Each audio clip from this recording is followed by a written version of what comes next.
المباراة الختامية الدورة النهائي لدورة اتحاد شمال افريقيا لكرة القدم النسائية لأقل من 20 سنة التطبيقية، وأيضا بعد قليل إن شاء الله بعد هذه المواجهة التمريرة الحقيقة هدف مبكر في الثواني الأولى، في الدقيقة الأولى تعمل الترويض بالساق اليمنى والتسديد في الدقيقة الأولى. منتخب مغربي للمنتخب المصري المغربي، هذه كورة والهدف الثاني.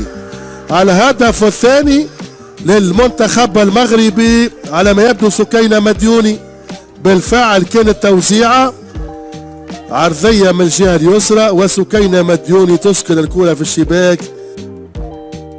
التوزيع، هذه كرة، فرصة هدف ثالث، ترويض ممتاز الحارسة، تاخذ كرة، هذه فرصة خطيرة للهجوم المصري، تدخل 18 توزع، ما فماش الخطأ لكن تبقى للمصريات ممتازة. هو بطل الدورة هنا في تونس مع ختام المواجهات الدور النهائي.